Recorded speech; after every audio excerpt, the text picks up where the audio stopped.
$466 million. That's what FedEx paid to settle misclassification lawsuits. Nearly $500 million gone. And here's the thing that should concern you if you're a European company thinking about the US market. FedEx is a massive American company with armies of lawyers. They knew US employment law better than most.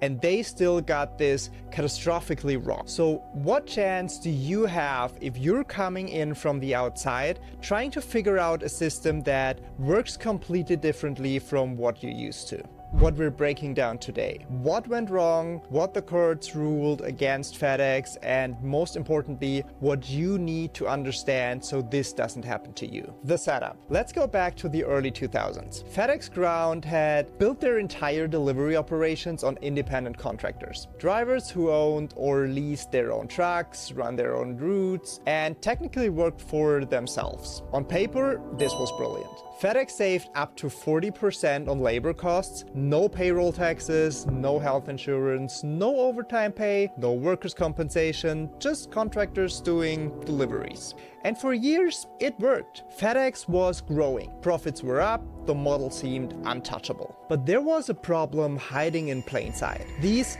independent contractors had to wear FedEx uniforms, they had to drive vehicles painted in specific shade of FedEx white, and they had to follow FedEx grooming standards. They worked assigned routes during assigned hours. They couldn't use their vehicles for anything other than FedEx deliveries. They even had rules about how to hold their keys when exiting the vehicle. In other words, FedEx controlled nearly everything about how these drivers work, but the contract said they were independent. In 2005, drivers started filing lawsuits. The argument was simple. We're treated like employees, we should be classified as employees. And we're owed everything that comes with that. Overtime, benefits, expense reimbursement. FedEx fought back hard, and at first they won. In 2010, a federal judge ruled in FedEx's favor across 42 different lawsuits in 27 states. It looked like FedEx had beaten it. But then came 2004. The Ninth Circuit Court of Appeals, one of the most influential courts in the country, reversed that decision. They looked at the reality of how FedEx operated, not just what the contract said. And their conclusion was devastating. One judge wrote that FedEx has created, quote, a brilliantly drafted contract creating the constraints of an employment relationship in the guise of an independent contractor model. Because FedEx not only has the right to control, but has close to absolute actual control over the driver. So let me translate that. You can draft the most clever contract in the world, but if the reality of the relationship looks like employment, courts will treat it as employment, period. 5 weeks later, the Kansas Supreme Court reached the same conclusion. Then the 7th Circuit in Chicago. FedEx was losing everywhere that mattered.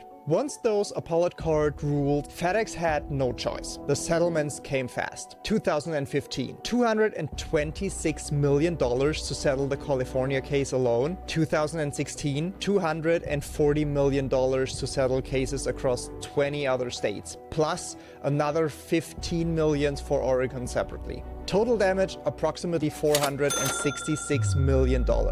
Exposed roughly 12,000 drivers over a decade of litigation.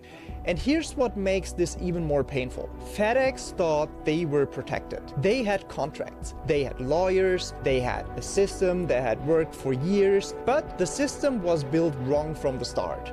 So what does this have to do with you as a European company entering the US? Everything.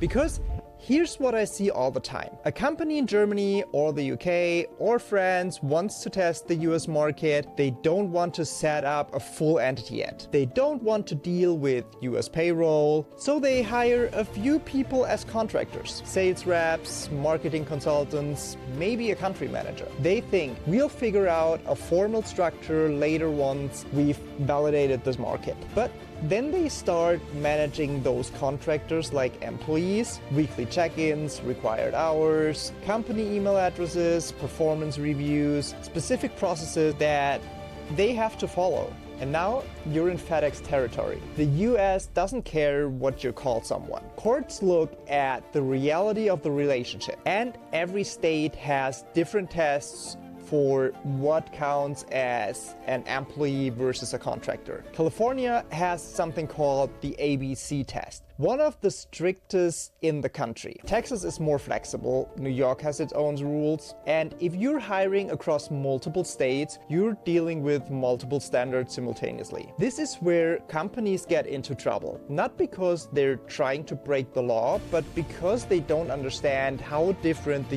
US system is from what they're used to back home.